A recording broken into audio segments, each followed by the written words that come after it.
Hi friends, నిన్న AMC colony ఉన్నటువంటి నర్సరీలోకి వెళ్ళి మొక్కలు తెచ్చామని చెప్పాం కదా.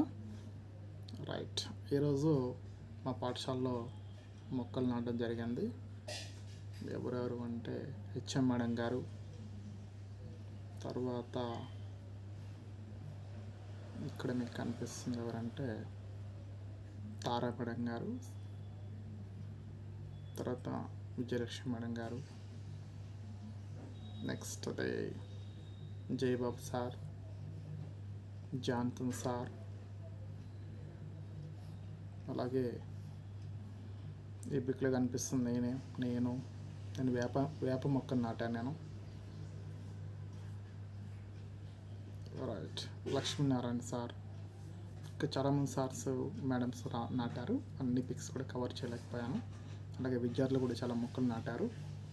రైట్, అయితే ఈ మొక్కలు నాటడంతో అయిపోలేదు, వీటిని సంరక్షించాల్సిన బాధ్యత కూడా మా మీద ఉంది. రైట్, చూద్దాం ఎన్ని మొక్కలు పెరుగుతాయో అనేది భవిష్యత్తులో తెలుస్తుంది. అయితే వర్షాకాలం కనుక నాటిన మొక్కలన్నీ కూడా పెరుగుతాయని ఆశిస్తున్నాము. అలాగే ఈ సందర్భంగా నేను రిక్వెస్ట్ చేసేది ఏంటంటే, మన ఛానల్ చూసే వాళ్ళందరినీ కూడా, ఇది రైనీ సీజన్, ఇక 2-3 రోజుల్లో వర్షాలు కూడా వస్తాయి కనుక సాధ్యమైనంత వరకు ఎక్కువ మొక్కలు నాటడానికి ప్రయత్నం చేయండి. ఎందుకంటే మొక్కలు నాటినట్లయితే ఆటోమేటిక్గా టెంపరేచర్స్ బాగా డౌన్ అవుతాయి. దాంతో భూ ఉష్ణోగ్రత తగ్గుతుంది. అది మనకు పర్యావరణానికి చాలా మేలు జరుగుతుంది. అలాగే ఈ టెంపరేచర్స్ బాగా పెరగడం వల్ల కూడా చాలా విపత్తులు జరుగుతున్నాయి. మన పిల్లలకి మనం చెప్పాల్సి ఉంటుంది. ప్రత్యేకించి ఈ టెంపరేచర్ పెరగడం వల్ల గ్లేసియర్స్, హిమాలయ నదాలు ఉంటాయి, అవి కరిగిపోతాయి. దాంతో సముద్ర మట్టాలు పెరుగుతాయి. దాంతో చిన్న చిన్న దేశాలైనటువంటి దేశాలు మునిగిపోతాయి.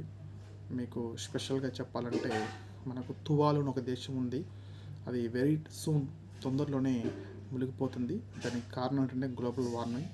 ఈ మొక్కలు పెంచాల్సిన అవసరం ఎంతైనా ఉందని చెప్పని మనం గుర్తించడానికి అదొక ఉదాహరణ. తువాలు అనే దేశం అన్నమాట. మీరు గూగుల్లో సెర్చ్ చేసినట్లయితే తువాలు గురించి మీకు అర్థమవుతుంది, ఆ దేశం ఎలా మునిగిపోతుంది ఏంటనేది. ఓకే, ఈ సందర్భంగా విద్యార్థులు అలాగే పౌరుల్ని నేను రిక్వెస్ట్ చేసేది ఏంటంటే, please plant more plants. Okay, thank you and all. I shall meet again in next video.